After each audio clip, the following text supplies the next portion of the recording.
finalizando. Eu tô animado para terminar. Não desligou o PC aí? Não? Tá ligado? E a TV? Sumiu? Vê se não desconectou ali. Não. Olha aí. Cara, que eu não sei. Olha aí, ó. Não me assusta, por favor. Já temos uma para consertar, não queremos duas. Amém. Então, meus irmãos, nós vamos hoje ler Neemias 12. Estamos finalizando, pela graça de Deus, essa série de sermões. E quanta coisa aconteceu, né? Saímos do pavilhão, vamos pro hotel, do hotel saímos para cá, mandamos mais umas pessoas embora, e aí estamos aqui, novamente. Graças a Deus. Jesus é bom, como diz a mãe da Mari, né? Graças a Deus, Jesus é bom. Jesus é bom, graças a Deus. Glória a Deus por isso. Neemias capítulo 12, abre aí. Nós vamos ler mais uma pequena lista de nomes, e dessa vez, Jô, o teu nome está nele. Dessa vez o teu nome está aí. Não é qualquer um teu nome bíblico. O meu nome está na Bíblia, sabia? O meu nome está na Bíblia? Mas a referência é péssima, né? Alexandre e Mineu, o latoeiro. Aqueles que eu entreguei ao diabo, né? Paulo diz em 2 Timóteo. Muito me fizeram mal na 1 Timóteo, ele diz. Então, né, minha mãe não olhou muito bem meu nome quando ela escolheu, mas tudo bem, faz parte. É um nome bíblico. O Alexandre o Grande é melhor do que o Alexandre da Bíblia, mas tudo bem. É o espinho na carne. Então vamos ler juntos Neemias 12. E vai ser muito bom nós lermos juntos. Vamos ler juntos? Versículo 1. Se preparem para a grande lista de nomes. Vai ser maravilhoso. Estes são os sacerdotes e levitas que voltaram do cativeiro com Zorobabel, filho de Saltiel, com Jesua, Seraías, Jeremias, Esdras. Versículo 2. Amarias, Maluque, Ratus, Secanias, Reum, Meremote, Ido, Ginetói, Abias, Miamim, Maadias. Para você saber, eu ensaio isso em casa, para conseguir falar esses nomes. Não é assim, a gente sai lendo e falando. A gente ensaia, eu ensaio isso. Eu leio em voz alta. Semaías, Joiaribe, Gedaías, Salu, Amoque, Hilquias e Gedaías. Esses foram os chefes dos sacerdotes e dos seus irmãos nos dias de Jesua. Também os levitas Jesua, Binui, Cadmiel, Serebias, Judá e Matanias. E os seus irmãos dirigiam os louvores. Baquebuquias e Uni, seus irmãos, estavam diante deles, cada qual com seu serviço. Jesua gerou Joiaquim gerou Eliasibe gerou Joiada gerou Jonatas. O Mateus não tem S, né? Ora, o escrivão lá botou errado o nome, mas tudo bem. Tudo bem, acontece. Jonatas gerou Jadua. Nos dias de Joiaquim, foram sacerdotes, chefes de famílias, de Seraías, Maraías, de Jeremias, Ananias, de Esdras, Mesulão, de Amarias, Joanã, de Maluque, Jonatas, de Sebanias, José, de Harim, Adná, de Maerote, Reucai, de Ido, Zacarias, esse é o Zacarias, o profeta da Bíblia, certo? De Gineton, Mesulão, de Abias, Zicre, de Miniamim, e de Moadias, Piltai, de Bilgai, Samua, de Semaías, Jonatas, o nome comum, de Joiaribe, Etenai e de Gedaías. Não estou dizendo que o nome é comum, João. Estou dizendo que aqui está comum nessa lista. De Selaia, Calai, de Amoque, Eber, de Ilquias, Ressabias, de Gedaías, Netanel. Os levitas nos dias de Eliasibe foram inscritos como chefes de famílias, Joiada, Joanã e Jadua, bem como sacerdotes do reinado de Dário o Persa. Então, a gente tem uma ideia, né, Júlio, qual é a idade desse livro aqui.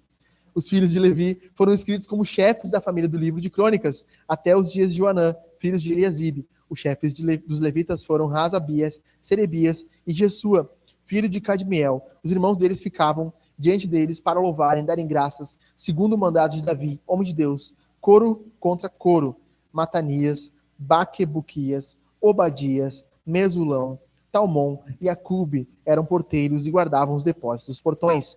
Estes viveram nos dias de Joiaquim, do filho de Jesua, filho de Josadaque, e nos dias de Neemias, governador, e de Esdras, o sacerdote e escriba.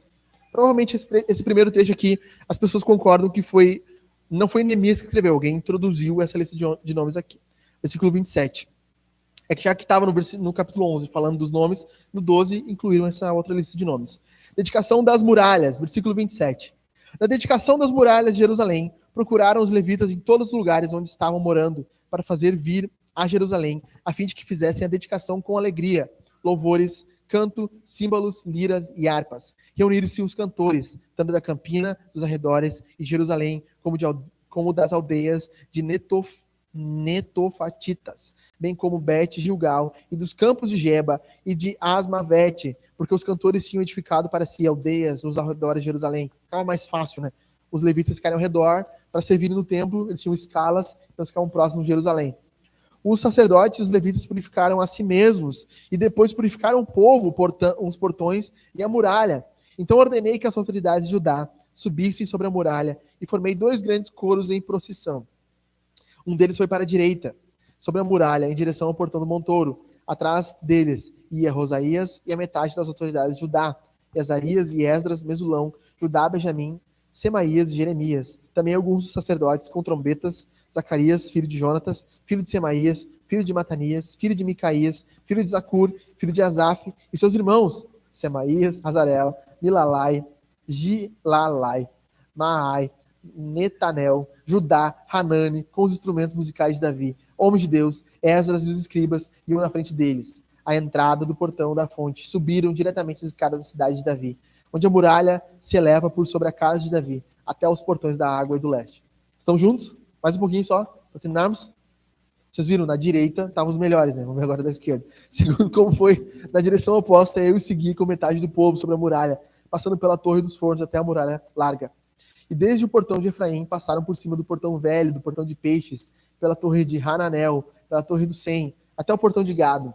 E pararam junto ao portão da guarda. Então os 2 coros pararam na casa de Deus, e o mesmo fizemos eu e a metade dos magistrados que estavam comigo. Versículo 41.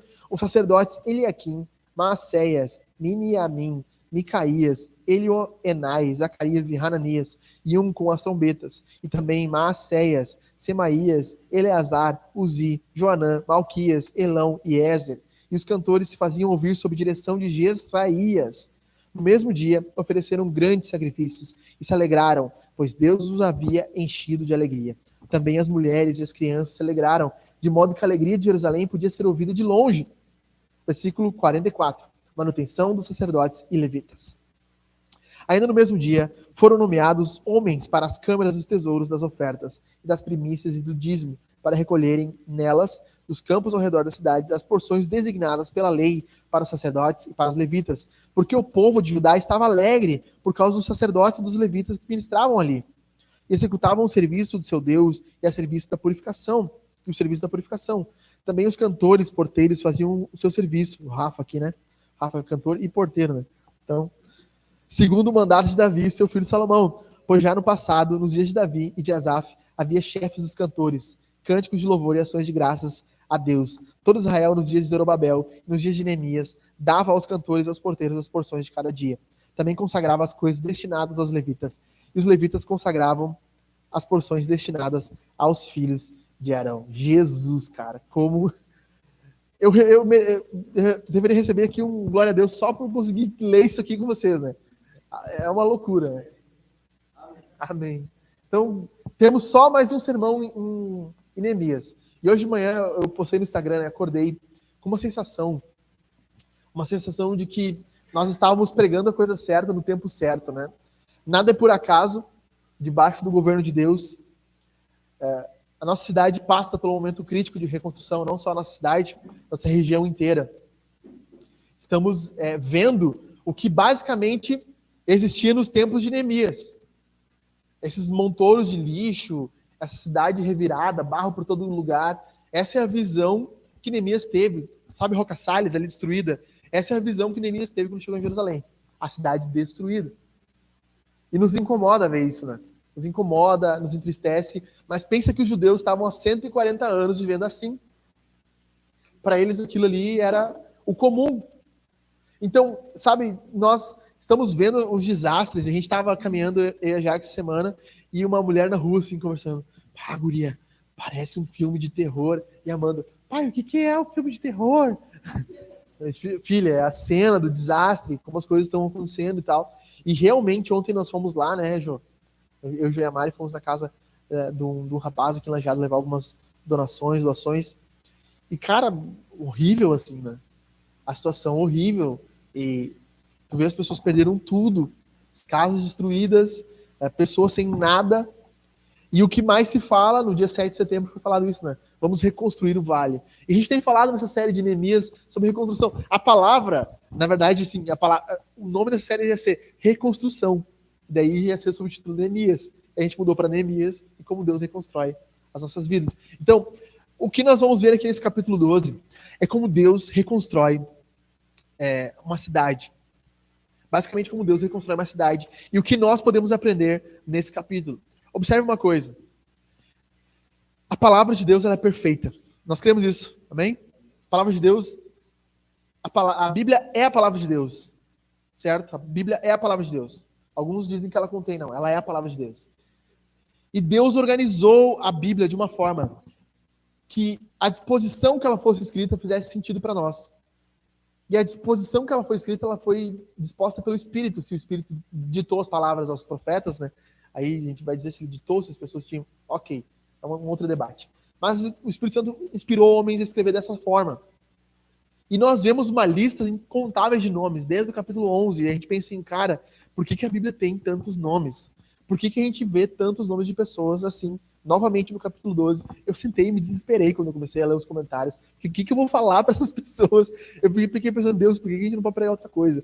Mas a Bíblia é a palavra de Deus. 2 Timóteo 3 vai dizer que toda a palavra de Deus é inspirada por Deus. Tudo que está aqui é inspirado por Deus e é útil para nós. A Bíblia não foi escrita para nós, mas ela serve para nós. A Bíblia foi escrita para o povo judeu naquela época, principalmente Neemias, para a memória deles. Mas o que foi escrito ali serve e se aplica para nós nos dias de hoje. Então, perceba uma coisa. Nesse capítulo nós vamos ver 3 coisas essenciais, baseadas em como Deus reconstrói uma cidade. Deus reconstrói uma cidade, em primeiro lugar, com pedras vivas. Deus reconstrói uma cidade purificando para a purificação, em segundo lugar. Em terceiro lugar, Deus reconstrói uma cidade priorizando a casa de Deus. Esse texto é dividido em 3 partes, eu dividi ele assim também.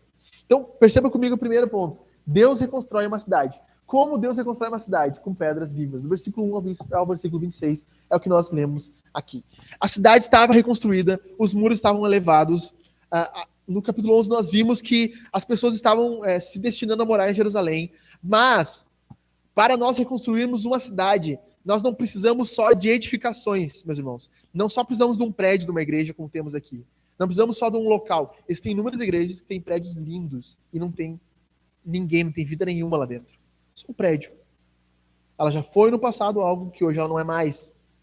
Existem muitas denominações que estão nesse estado. Por quê? Porque a construção está pronta, as pedras estão prontas, o edifício está pronto, mas falta pedras vivas. Falta pessoas para preencher e dar vida àquele edifício. A Bíblia mostra que a igreja é formada por pessoas. Pedro vai dizer isso, que nós somos pedras vivas do templo de Deus. Nós edificamos o templo de Deus. Nós somos as pedras que Deus usa para reconstruir a vida nesse mundo. E o que nós vemos nesse capítulo é uma infinidade de nomes que Deus mostrou, que utilizou aqui, especialmente no capítulo 12, especialmente na obra de Deus. Nós já vimos no capítulo 5, se não me engano, no capítulo 3, homens que reconstruíram a cidade em si. Esses são os homens agora que estão reconstruindo o povo, o serviço a Deus. Então, perceba, não adianta nós termos um grande prédio, uma grande estrutura, um grande local, uma grande banda, um grande som, se nós não tivermos vida espiritual fluindo no meio do povo de Deus. Nós precisamos não só de som, nós não precisamos não só de pregação boa, expositiva, nós precisamos da ação do Espírito Santo por meio da palavra, vivificando corações, transformando vida, chamando pecadores ao arrependimento e principalmente chamando nós a uma mudança de vida. Nós somos as pedras vivas que Deus vai usar para reconstruir uma cidade, não só no sentido físico, como principalmente no sentido espiritual. E toda reconstrução espiritual começa com um homem e uma mulher, ou homem ou uma mulher comum, fazendo algo para Jesus. Como Neemias reconstrói a cidade. Vamos lá, onde começou a reconstrução? Quem deu o start inicial? Vocês têm uma chance. O nome do livro é Neemias. Quantas pessoas Deus levantou para reconstruir a cidade? Uma. Uma pessoa. Uma pessoa. Uma pessoa Deus usou para criar um movimento que reconstrói toda uma cidade, que não só reconstrói fisicamente, como espiritualmente, porque o que nós vemos no capítulo 8 até agora é a vida espiritual fluindo no meio desse povo. Porque agora eles estão cantando. Gente, por 141 anos Jerusalém foi assim. Não tinha nada. Era só silêncio. Agora, um som irrompe no meio da cidade. A pregação, há um pregador muito bom, Esdras, pregando, falando para o povo durante 6 horas. Um dia, se Deus quiser, eu vou chegar nesse ponto. Se preparem, o meu sermão de 6 horas vai vir. Ele vai vir forte. 6 horas pregando. Nós temos louvor, nós temos oração, os levitas se quebrantam orando, e agora nós temos vida espiritual, e agora nesse capítulo nós temos um louvor acontecendo. Então, como tudo isso aconteceu? Quantas pessoas foram necessárias para começar uma revolução espiritual em Jerusalém? Uma só. Um só homem indignado com a situação do mundo. Um só homem indignado com a situação da igreja. Como Deus começa a reforma em Wittenberg? Existiam precursores antes? Existiu, mas não existia um cara tão cabeça dura e tão bravo quanto Lutero. Lutero era a arma certa para a reforma. Porque ele não era macio, ele era muito duro, muito bruto. Ele precisava de alguém assim. Naquele momento precisava de alguém bruto. Alguém que fala assim, enquanto eu bebia chopp e conversava com os meus amigos, Deus fez a obra. Mas que teólogo fala uma coisa dessa? Que teólogo escreve isso? Enquanto eu fazia chopp e me alegrava e comia carne gorda, Deus fez a reforma. Ninguém fala isso. João Calvino não escreve uma coisa dessa. É tudo polido. Mas tinha um homem bruto ali que começou a reforma. Que deu start na reforma. Assim como Neemias começa aqui. Será que Deus não está nos chamando também pessoalmente para algo? Para mudar as nossas vidas, nossas casas, nosso local de trabalho? Será que Deus não está nos chamando para começar uma igreja diferente? Numa cidade já acostumada com certo tipo de evangelho? Será que Deus não está nos chamando para uma revolução mais profunda, um evangelho mais radical, não legalista, nem libertário, mas equilibrado, focado em Jesus? Será que não é isso que Deus está nos chamando na nossa casa? Uma revolução, se levantando, lendo suas Bíblias, orando para os seus filhos, dando remédio. Eu amo quando a Jaque dá remédio para as crianças. Ela dá remédio e já ora. Senhor, que esse remédio faça bem pro corpo dela. É uma mulher crente, cara. Ela deu o remédio e ela orou para o remédio fazer efeito. Então, assim, famílias firmadas no Evangelho, homens que lideram os seus lares, mulheres que amam as suas casas. Será que Deus não está nos chamando para isso? Quando eu imaginei a Igreja Angara 4 anos atrás, eu tinha um lema na minha cabeça, que eu falei para minha esposa: nós não seremos uma igreja qualquer. Isso é orgulho. Não, não é orgulho. É que na maioria das igrejas você aceita tudo. A gente paga o preço por não aceitar tudo, por corrigir pecados. A gente paga o preço, os caras estavam nos acusando, me acusando, não vocês, né? Que eu não corrigi as pessoas. A igreja, tipo assim, perdeu 70% dos membros. Gente, mas eu, quando comecei a plantar essa igreja, eu falei, eu não quero uma igreja comum. Eu vim de uma igreja onde eu via 120 membros no papel, 35 pessoas no culto. Faz sentido? Eu vi que a maioria dos cristãos não tinha compromisso espiritual com Jesus. A maioria dos filhos de crente estavam envolvidos em relacionamentos homoafetivos. Eu vi isso acontecendo. E pensando, Deus, eu não quero isso. Não é que não são bem-vindos, claro que são, mas eu quero pessoas que amem Jesus.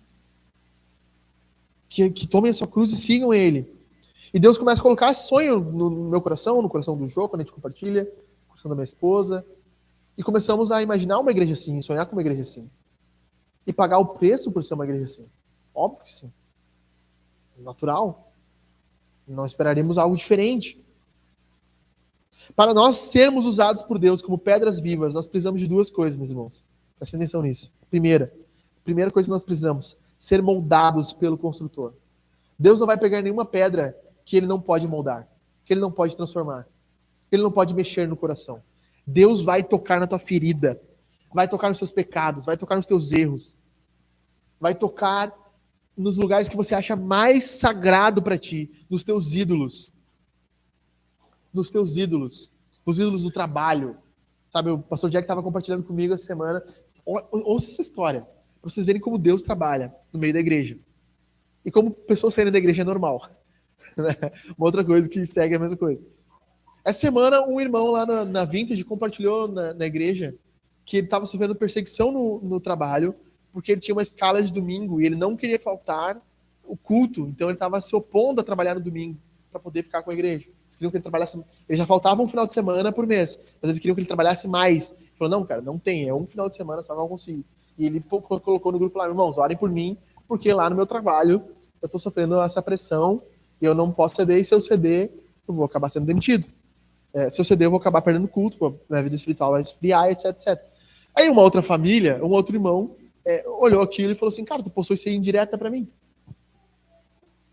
Tipo assim, porque ele tinha sido cobrado pelos pastores. Aí pensa bem, o irmão compartilhou isso no grupo do WhatsApp, mas ele estava sendo cobrado pelos pastores porque de 10 cultos, ele tinha ido em 4 ou 5, uma coisa assim. Então os pastores estavam cobrando ele. Cara, tu muda essa posição. E ele tinha um compromisso de trabalho que ele não... A mulher dele ia começar um novo trabalho e tal, ia ter 2 empregos. E os caras cobrando ele: não, cara, você tem que mudar isso. Ajusta as finanças. Ajusta a finança. O que aconteceu? O cara pegou e saiu do grupo do WhatsApp. Saiu da igreja. Por uma coisa banal. Mas por quê? Porque, cara, Deus não consegue e Deus não faz questão de trabalhar em pedras que não podem ser quebradas. Pedras vivas que não podem ser moldadas. Deus não faz questão. Sabe, Deus vai fazer algo neste mundo. Está fazendo algo neste mundo. Tem aquela oração daquela missionária famosa, né? Deus, não me deixe fora daquilo que o Senhor está fazendo no mundo hoje. Deus está fazendo algo no mundo. Deus estava fazendo algo em Jerusalém. E aqui estão os homens que estavam na obra de Deus. Deus vai fazer com ou sem nós. Vai fazer o que ele precisar fazer nesse mundo. Mas se nós pudermos nos dispor a participar do que Jesus está fazendo nesse mundo, é melhor. Se nós pudermos, meus irmãos, sermos moldados pelo construtor, através da vida dos nossos irmãos, pessoas que nos apontam dos nossos erros. Cara, deveria ser uma graça. Provérbios diz isso, né? Leais são as feridas do justo. Quando alguém te fere, mais do que o beijo do bajulador. Então, quando alguém te fere pelo evangelho, quando alguém te fere os teus erros, os seus pecados, te corrige, a nossa postura deveria ser de humildade. Senhor, realmente, isso aqui... Se for pecado, amém. Você baixa a cabeça. Se não for pecado, você diz: não, cara, tá errado. A Bíblia não chama isso de pecado. Eu tenho uma história que eu lembro que uma vez... Paulinho lá da Batista. Agora falei. Agora falei. Ele veio pra mim: eu quero te falar uma coisa aí. Aí me chamou uma sala num canto lá e falou assim: tenho notado umas coisas de ti aí, cara, tu tá muito orgulhoso, muito orgulhoso, muito orgulhoso, muito orgulhoso. É mesmo, irmão? Por quê? Mas por que tu acha isso? Por que tu não me cumprimenta mais direito? Antes tu me olhava, tu sorria, agora tu não tá mais olhando pra mim assim. Puxa vida, cara. Olha, eu acho que não, mas assim, como tu me apontou isso, e pecado a gente não enxerga direito em nós mesmos, eu vou orar por isso, cara. Ele ficou surpreso com isso aí, ele achou que eu ia ficar bravo. Eu não vou orar por isso aí. Porque se eu tiver mesmo orgulhoso, que o Senhor me ajude a melhorar, né? Eu podia ter dito: mas quem tu pensa que tu é, rapaz? Tá louco? Acho que do jeito que eu te cumprimento, para, rapaz. Mas não, cara. Moldados. Aprendendo a ouvir, a pensar. Então, a primeira pedra viva que o Senhor vai trabalhar são pedras que podem ser moldadas. O segundo tipo de pedra, para nós sermos usados pelo Senhor, é deixarmos ser usados. Sabe, tipo assim, deixarmos ser usados pelo Senhor onde nós temos o nosso dom e talento. Porque muitas vezes nós temos os nossos dons, Deus quer nos colocar especificamente em algum lugar, mas nós não. Então, tipo assim, óbvio que eu como pastor, eu amo tocar violão. Eu gosto de cantar, minha voz não é das melhores, mas eu gosto de tocar e cantar aqui. Mas assim, eu coloquei para Deus, enquanto não tiver outro jeito, né? Agora o Rafa tá cantando aí. O William tá tocando guitarra. Enquanto não tiver outro jeito, eu vou estar aqui. Mas, sabe, deixar ser usado pro Senhor. O Senhor me deu esse talento, esse dom. Eu lembro quando eu estava na Batista, o pastor João falava assim, as igrejas vão lutar por ti, pela Jaque. E aí uma dava cultinho para e eu tocava e cantava e pregava. A plantação na igreja de Batista, na Estrela ali, eu ia lá com os veinhos, tocava o hino, cantava, já pregava para eles, tocava o violão, eles, qual hino tu quer, meu irmão? Tal, já tocava o hino com eles também. Era uma alegria. Era uma alegria. E o Senhor nos deu, tem dado dons para nós utilizarmos, sabe? Dons de comunicação, dons, habilidades. Eu não sei exatamente quais, talvez o Senhor tenha dado para você, mas você sabe quais são. E Deus quer te usar nessa construção. Deus está fazendo algo no mundo, Deus está fazendo algo em Lajeado e quer nos usar para transformar Lajeado. Não só fisicamente, como precisamos agora, mas principalmente espiritualmente. Nós somos ou não somos pedras vivas nas mãos de Deus. Nós podemos ou não podemos ser usados. Podemos ou não podemos ser moldados. Nós queremos fazer parte do que o Senhor está fazendo no mundo. Deus está fazendo algo no mundo. Deus está em missão. Como diz David Livingstone, Deus só tinha um filho e tornou ele missionário. Deus está em missão. Deus está fazendo algo no mundo hoje. Está alcançando pessoas no mundo hoje. Hoje à tarde eu compartilhei com vocês ali. Peguei, montei aquela mensagem e mandei para 5 contatos meus, convidando para o culto, para ouvir o evangelho. Agora, antes de começar o culto, mandei o link da live para algumas pessoas, para eles assistirem. Nós queremos alcançar o maior número de pessoas nessa cidade. Por quê? Porque há uma necessidade, uma carência física, há uma necessidade de reconstrução, mas principalmente nós podemos ter a cidade impecável novamente e ter mais de 80 mil, 70 mil, 60 mil lajadenses indo para o inferno. E no dia do juízo o Senhor vai nos cobrar o que vocês fizeram com os dons e talentos que eu dei para vocês. Vocês não se tornaram pedras vivas da minha edificação. Segunda coisa que nós vemos é que Deus reconstrói uma cidade purificando seus cidadãos, correto, certo? 27 a 43. Nós vemos aqui Neemias dando um relato da purificação da cidade. E aqui os pentecostais entram loucura, né? Porque eles vão lá, purificam a porta, as portas, né, Júlio? Aquele negócio de ungir. Pastor, unge meu carro. Pastor, pode ou não pode ungir? Cara, não sei, que eles estão purificando as portas, estão purificando as coisas, entendeu? Sei lá, tá acontecendo aqui na Bíblia esse tipo de coisa. Mas tem aqui dois aspectos interessantes. Primeiro, que há uma certa simbologia. Da mesma forma que Israel marchou contra as cidades quando eles entraram em Canaã, agora Israel está marchando dentro da cidade, mostrando que a cidade é deles de fato. Esse é o primeiro aspecto. O segundo aspecto é que nós precisamos purificar, sim, algumas coisas na nossa vida. Precisamos, inevitavelmente. E é o que nós vemos aqui. Então, existem ambientes locais que são afetados pelos nossos pecados. Inevitavelmente, o que nós vemos aqui em Jerusalém é que toda a cidade foi afetada pelo pecado, foi destruída pelo pecado. E assim é a nossa vida também. Sabe, nós somos marcados por traumas, por medos, por receios, que existem gatilhos, locais que são gatilhos, aqui minha esposa vai confirmar, né? Locais, comidas, ambientes que são gatilhos para nós que já sofremos algum trauma. Lembro quando nosso apartamento foi arrombado no prédio da mãe do Jô, né? Toda vez que nós entrávamos na casa, nós sentíamos um desespero, né? Então, aquele local precisava não uma purificação espiritual, mas nós precisávamos redimir aquele local. Ou, algumas vezes, trocar de local. O que nós vemos aqui é que eles estão purificando a cidade, caminhando pela cidade, andando pela cidade. E aqui nós aprendemos uma coisa bem interessante. O que nós temos visto na nossa cidade é lama por todos os locais onde o rio alcançou. E muita lama. Cara, eu fico pensando, eu sou meio nojento para essas coisas, assim, de sujeira nas mãos e tal, né? E eu fico pensando, cara, eu olhei aquela lama ontem na casa das pessoas, fico pensando, eu acho que eu entrei em desespero, assim, porque é muita sujeira, sabe? Tu empurra de rodo e aquilo não limpa nunca, sabe? E eu sujei minha mão na lama ali, já fiquei, vocês não repararam, né? Mas eu sujei minha mão na lama e eu fiquei assim, tentando limpar, assim, e não tentando disfarçar, porque eu tava junto das pessoas ali, todas sujas de lama, mas eu sou meio, tem uma coisa assim nas minhas mãos, eu não gosto de ficar sujo. E eu fiquei ali limpando a minha mão.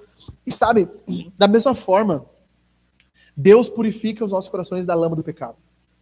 O pecado é como essa lama que invadiu as casas. É terrível, é horrível de tirar. Nós não podemos tirar com uma religião sincrética, não são signos, não é uma limpeza espiritual, não é derramar canela, não é acender um incenso, sabe? Não é chamar o Exu, caveira, ou Ogum, não sei quem, para limpar espiritualmente alguém. Não é um passe espiritual que nós precisamos. Nós precisamos de uma purificação interna dos nossos pecados. E o que nós vemos aqui, principalmente no versículo 32, se você quiser ler comigo, vai dizer assim, perdão, acho que no versículo 30, os sacerdotes e os levitas purificaram a si mesmos e depois purificaram o povo e os portões. Ou seja, tem um processo de purificação. Primeiro, nós precisamos de uma purificação interna dos nossos pecados. Nós somos tanto vítimas do pecado, como somos culpados pelo pecado. Há uma coisa na nossa sociedade, uma doença na nossa sociedade, que se chama vitimismo. Nós nos tornamos vítimas e amamos o discurso de vítima. Nós queremos ser considerados vítimas. E eu tenho certeza porque Deus testifica isso no meu coração, que existem inúmeras pessoas que irão pagar no inferno por estarem mentindo, que foram afetadas pela lama e não foram, pedindo pix na internet, se fazendo de vítimas. Eu tenho certeza que tem inúmeras pessoas aplicando golpe. Nós vivemos uma sociedade vitimista. Pessoas se fazem de... isso tem se tornado tão complexo, tão difícil, que esses dias eu vi um cara comentando sobre o time do Inter. Sou colorado. Então, né, o Júlio Gremista me respeita, o Júlio também. Fazer o quê? Então, tipo, o cara tava comentando o time do Inter. Eu não quero que o Inter seja campeão da Libertadores porque tem muitos estrangeiros. Aí o outro comentarista, seu xenofóbico! Tipo, por quê, cara? Tipo assim, ele só tem a opinião dele. Beleza. Só que, tipo, a gente vive numa sociedade que é assim, se faz de vítima de tudo. E com o pecado não é diferente. O problema é, quando tem duas histórias, nós sempre temos que analisar. Quando há duas histórias que nós estamos ouvindo, qual das pessoas está colocando, sendo vítima do pecado e culpado também? Nós temos culpa em todos os pecados. Algumas vezes nós somos vítimas de pecado, algumas vezes nós somos culpados. E nós todos somos tanto vítimas como culpados dos pecados. E esse é um dos problemas da nossa sociedade. Para sermos purificados, nós precisamos entender isso. Algumas vezes nós vamos discutir com a nossa esposa e nós vamos fazer com que ela se torne vítima da nossa ira. Mas algumas vezes nós também, como esposas, temos que olhar se nós não estamos sendo cabeça duras na discussão. Não cedendo, não deixando de ser trabalhada e moldada pelo marido. E aí, nesse ponto, eu sou vítima da ira do meu marido? Sim, mas eu também sou culpada de um pecado de submissão. Uma coisa justifica o outro? Não. Se a sua esposa é submissa, você não pode ser irado com ela. Se seu marido é irado com você, você não pode ser insubmissa a ele. Uma coisa não justifica o outro. Mas perceba como há culpados e há vítimas no pecado. Então, o que nós precisamos, meus irmãos? Purificação. Sabe, o que a nossa cidade precisa? Mais do que voluntários, nós precisamos muito de voluntários, não estou negando isso. Mais do que voluntários que limpem as casas, nós precisamos de voluntários que pregam o evangelho da purificação.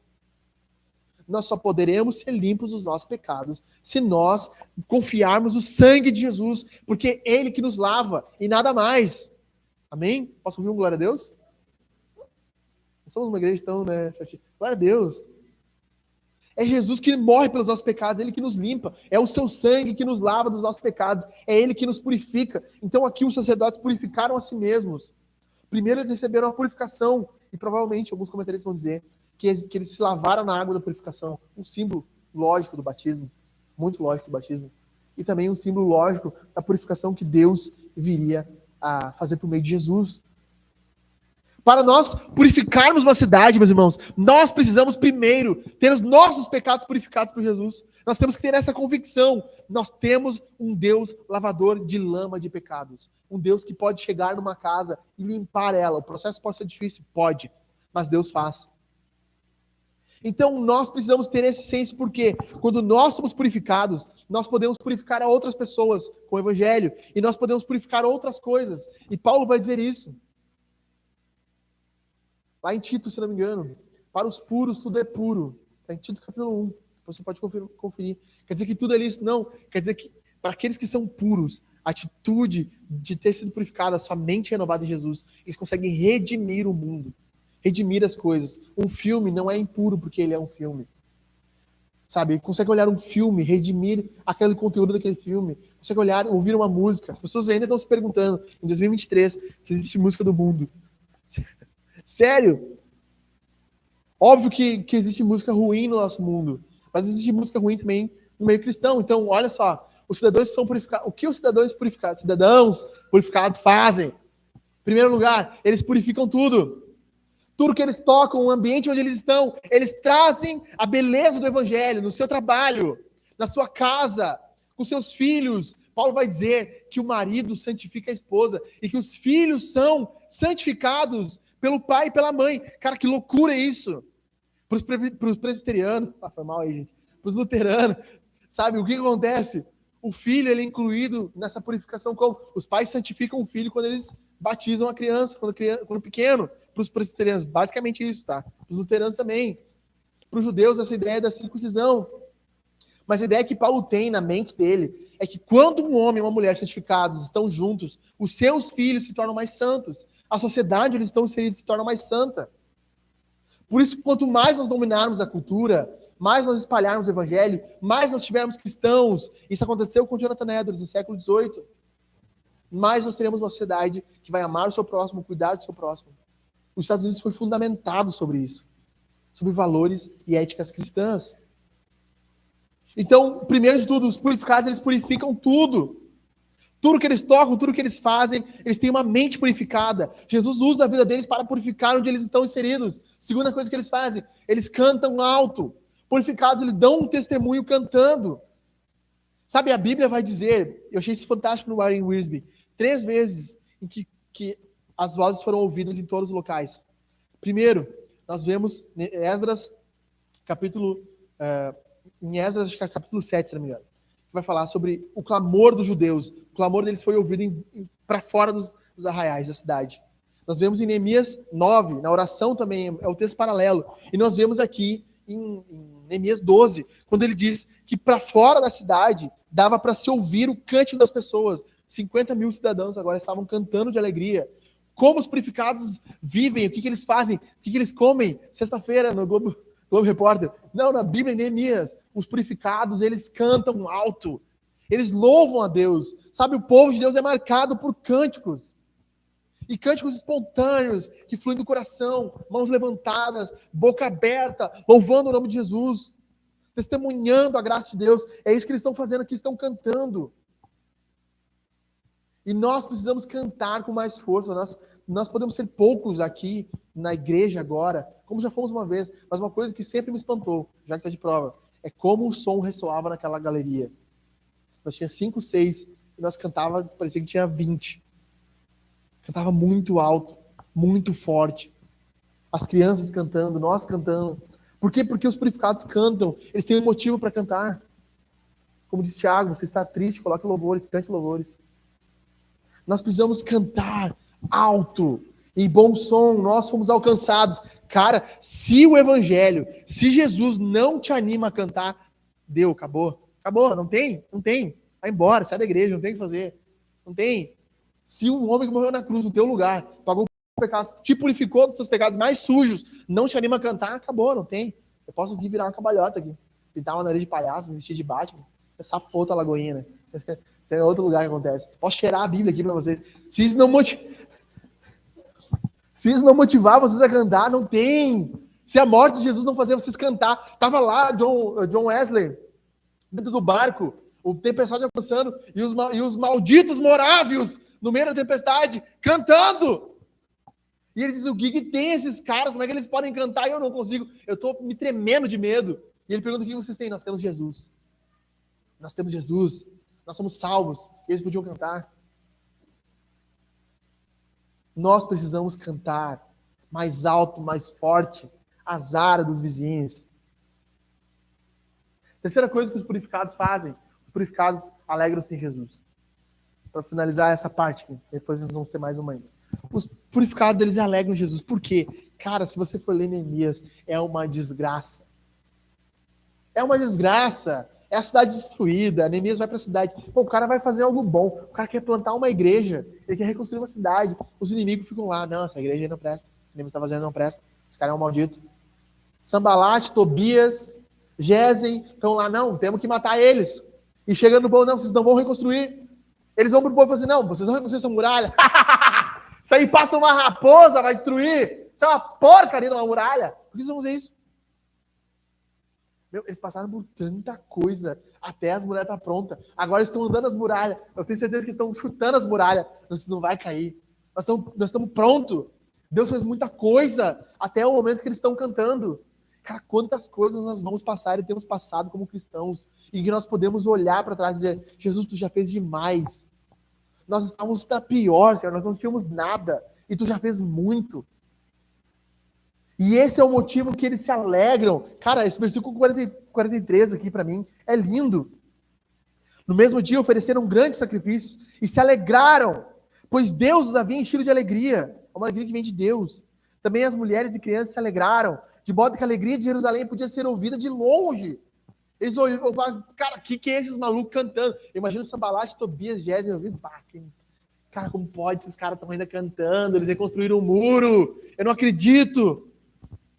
Quanta coisa nós já passamos, quanta tristeza, quanta aflição, quantas coisas Deus não nos livrou. Quantas vezes nós dizemos, não tem, Deus, eu não tenho mais força, de repente, nesse momento nós tínhamos mais força para passar. Nós não sabemos o que vai haver amanhã, mas nós sabemos quem está no amanhã. Nós já sabemos que Deus já está lá. A história está sob suas mãos. Nada acontece por acaso neste mundo. Nenhuma folícula de poeira viaja no tempo e espaço sem a ordem de Deus. Nós podemos confiar no que Ele tem feito. Terceira e última coisa. Deus reconstrói uma cidade priorizando a casa de Deus. Versículo 44 a 47, para terminar esse capítulo aqui. Neemias termina dizendo que no mesmo dia, uma loucura, esse dia foi um dia muito longo. Nesse mesmo dia, eles nomearam homens para cuidar botaram os caras na frente da caixinha de dinheiro, das portas, eles queriam ter tesoureiros, pessoas para cuidar do dinheiro. E o que mais me chama a atenção nesse texto é o versículo 44, no finalzinho. E o povo dava o seu dízimo, dava a sua oferta, priorizava a casa de Deus. Por quê? Porque o povo de Judá estava alegre por causa dos sacerdotes e dos levitas que ministravam ali. Ou seja, havia uma santa alegria. Porque Deus tinha colocado agora homens e mulheres para cuidar da casa de Deus. Homens bons, mulheres boas, Neemias, Esdras, grandes sacerdotes, levitas, Jesua, que aparece várias vezes aqui. Jesus é Jesus, na verdade, é o mesmo nome, né? Então nós vemos que esse povo estava alegre. A coisa mais preciosa que eles tinham, o templo de Deus, a mensagem pregada pelos pregadores de Deus, agora estava novamente reconstruído. Tinha um local no mundo, em todo o mundo, em Jerusalém agora, onde eles poderiam ir no templo, oferecer seus sacrifícios, teriam levitas ensinando, teriam sacerdotes ministrando sacrifícios. E nós nos perguntamos como igreja, eu falava com a Mari, com o João ontem sobre isso, nós nos perguntamos, Senhor, o que nós podemos fazer diante desse caos que está nesse mundo? Podemos ter coletas, podemos nos voluntariar, Deixa eu te dizer uma coisa, não se ofenda com isso. A única coisa que ninguém mais nesse mundo pode fazer, exceto a igreja, é a pregação do evangelho. O resto todo mundo pode fazer. O espírita está lá lavando lama, nós também. O budista está lá lavando lama, nós também. O Nova Era está lá lavando lama, nós também. Nós está doando alimento, nós também. O kardecista, nós também. O do batuque, nós também. Mas a única coisa que esses caras não podem fazer é pregar o evangelho conforme a Bíblia manda. Isso só nós podemos fazer. É o privilégio da igreja. E por isso que Deus reconstrói uma cidade quando nós priorizamos a igreja. Quando nós colocamos como prioridade. Por quê? Porque, como diz Bill Hybels, a mensagem que muda o mundo, a esperança do mundo é a igreja. Porque ela contém a coisa mais preciosa de Deus, como diz Paulo em 2 Timóteo, a igreja é coluna e baluarte da verdade, nada mais. Nós precisamos priorizar a igreja sim, e nós precisamos do evangelho para reconstruir casas. Casas serão reconstruídas fisicamente, mas casas continuarão em ruínas se não tivermos o evangelho. Casas serão limpas, vidas serão restauradas, mas sem o evangelho, eles irão para o inferno com uma casa limpa. Cara, isso tem que doer no nosso coração. Quando nós deitamos à noite no travesseiro, nós temos que pensar nos nossos colegas de trabalho, nos nossos vizinhos, nos nossos amigos. Eles estão indo para o inferno. Ah, mas que coisa grave, pastor. Mas é assim, cara, a Bíblia é assim. E na Bíblia, para o cristianismo, só nós temos a mensagem de salvação. Só nós. O que nós podemos fazer? Nós podemos ir lá, servir, levar, limpar, mas enquanto nós estivermos lá, nós somos um missionário fazendo isso. Nós vamos entregar uma cesta básica, nós vamos orar pela pessoa, depois eu chamei o cara lá no WhatsApp, falei, quero que tu vá lá na igreja, a gente quer orar pela tua família, pelo teu bebê, mandei para ele rapidinho um evangelho ali, um áudiozinho curto, cara, Jesus te ama, morreu por ti, morreu pelos seus pecados, quer perdoar a tua vida. Nós temos que pregar o evangelho, porque é isso que nos distingue. E isso envolve, querendo ou não, o nosso dinheiro. Envolve o nosso dinheiro. Se nós não priorizarmos o evangelho com o nosso dinheiro, nós não vamos conseguir priorizar o evangelho. Precisa de recursos. E é isso que o povo está fazendo. E perceba uma coisa que me dá desgraça. Vocês vão entender agora. Nós temos grandes igrejas com grandes estruturas e igrejas fiéis no evangelho com pouco recurso. Por quê? Porque as pessoas querem o evangelho, mas não querem pagar o custo por ter o evangelho. Precisa pagar para ter o evangelho? Não, é de graça. Mas tem um custo. Poucas igrejas são fiéis à Escritura e poucos cristãos valorizam essas igrejas. Pode ver, nós temos ali aquele cara, Leandro Salles. Quem já ouviu falar desse cara aí? O cara é o profeta daquele. Teu nome é Mateus? Não, então abre no livro de Mateus aí. É esse cara aí. Dos curas, não sei o quê. Meu, a estrutura desse cara é uma loucura, meu. Uma loucura. A estrutura desse cara não custa menos de R$1 milhão para pregar um falso evangelho. Como isso? E nós estamos, não nós como igreja, mas a maioria das igrejas saudáveis estão definhando para alcançar mais pessoas, plantar outras igrejas. Quando nós deveríamos avançar com o evangelho, nós ficamos retraídos com o nosso dinheiro. E isso aqui me marca muito, por quê? Porque esse povo estava liberado com o seu dinheiro, eles poderiam ofertar com graça, porque o povo estava alegre por causa dos sacerdotes e dos levitas que ministravam ali. Ou seja, eles davam o dinheiro deles com liberalidade. Por quê? Porque Deus havia providenciado para eles bons líderes, bons pastores, boas pessoas à frente da igreja. E isso deveria ser um impulsionador para nós que somos crentes. Cara, Deus nos deu um bom pastor, Deus nos deu uma boa igreja. Isso deveria ser assim, Deus, take my money. Take my money. É isso, Senhor, use meu dinheiro na tua obra, na tua casa. Eles tinham alegria em manter os levitas. E a Bíblia ordena que nós façamos isso com alegria. Nós venhamos a manter o nosso pastor. E a nossa igreja deve fazer isso. Perceba uma coisa. Uma das coisas que quando saiu a primeira leva de pessoas aqui, falaram, que o pastor deveria ter um segundo emprego. Concordo. Não acho ruim. Por muito tempo eu fiz isso. Estou fazendo de novo, inclusive, agora. Mas Paulo diz que isso é uma vergonha para a igreja. É uma vergonha não manter o seu pastor. É uma vergonha o pastor ter um segundo emprego. Mas a Bíblia diz isso. Paulo diz para os coríntios, é uma vergonha que eu tenho que trabalhar. Que a outra igreja da Macedônia me sustentava enquanto eu estava aqui. E vocês não me sustentavam. É uma vergonha para a igreja não poder pagar um salário digno para o pastor. E até não poder pagar um salário digno, tem que ter uma absoluta de vergonha. Alguns dos caras que saíram da igreja, mas da onde se viu, Alexandre tinha que ter um segundo emprego. Cara, não tem problema, posso ter. Não me nego a isso. Mas é uma vergonha para te falar isso. Mas tu vai pesquisar e falar comigo. É uma vergonha, cara. Eu devia te envergonhar falar isso. Você devia ter vergonha de falar isso. Porque a Bíblia manda sustentar o seu pastor. A Bíblia manda sustentar os seus levitas, como estavam fazendo aqui. Então, o que nós vemos no final desse capítulo é, primeiro, Deus reconstrói, de novo com vocês, Deus reconstrói uma cidade usando pedras vivas. Deus reconstrói uma cidade purificando os cidadãos. Não cidadãos, né, Mari? Terceiro, Deus reconstrói uma cidade priorizando a casa de Deus. Eu vou finalizar dizendo aqui essas três coisas. O que nós precisamos fazer? Primeira das coisas, nós nos dispormos na missão. Precisamos, meus irmãos, nos dispormos na missão. Participar do que Deus está fazendo nesse mundo. Precisamos. Nosso dinheiro, nossos recursos, nossas finanças, nosso tempo tem que ser dado para o Senhor. Nós nos cansamos em muitas coisas. Nós nos cansamos no nosso trabalho. Como diz um famoso teólogo, que eu não lembro o nome dele, tão famoso que eu esqueci o nome dele. Nós só temos uma vida e ela logo acabará. Somente o que foi feito para a eternidade durará.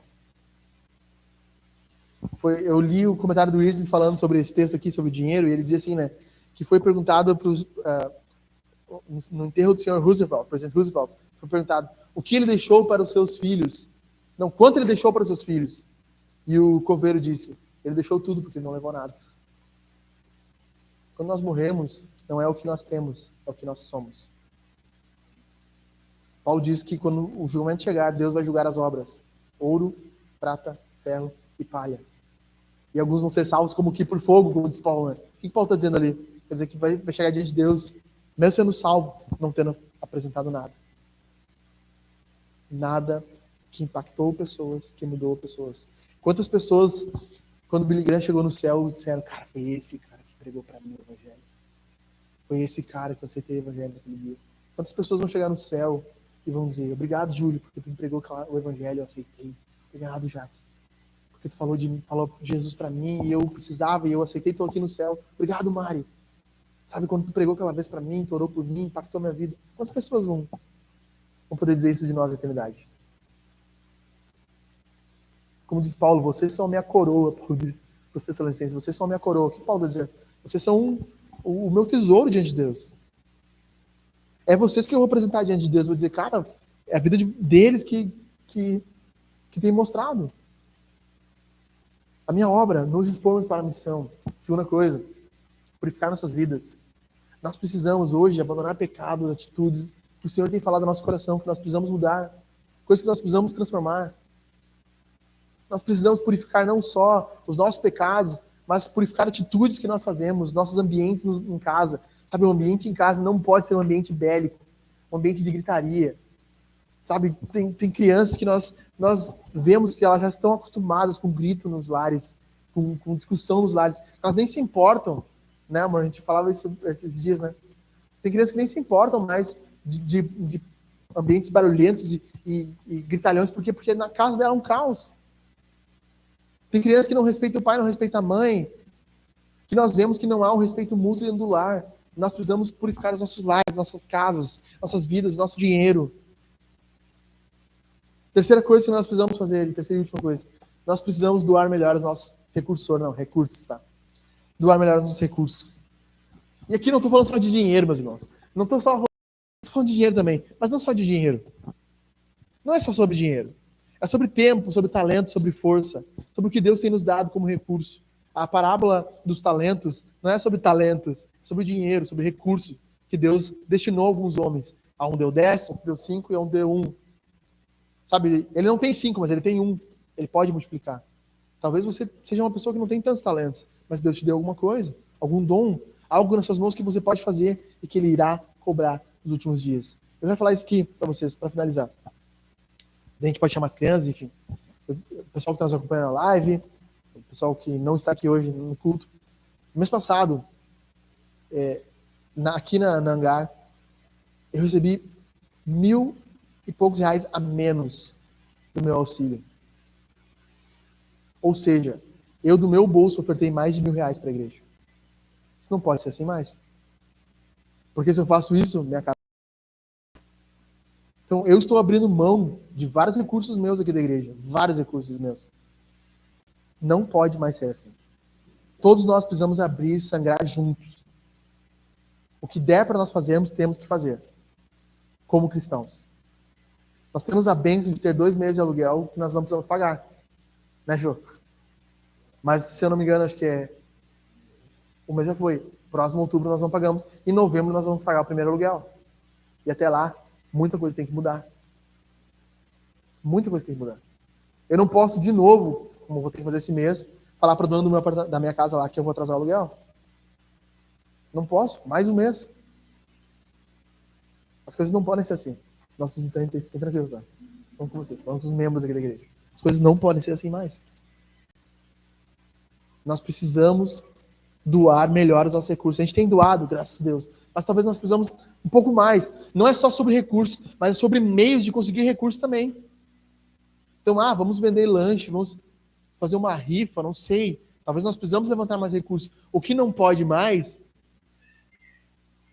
é nós ficarmos limitados também por causa de falta de recurso. Então, sempre que precisa, eu vou lá, ponho a cara na internet, peço, e graças a Deus sempre vem algum recurso da internet. Vem muito recurso da internet, na verdade. Então, esse mês já veio mais um monte de recurso da internet. Mas nós precisamos nos dispor mais com as nossas finanças também, meus irmãos. Vamos ficar de pé.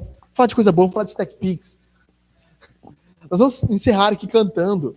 Nós vamos encerrar ceando, nós vamos encerrar ofertando, se você quiser se dispor a ofertar. Eu quero ofertar hoje aqui também.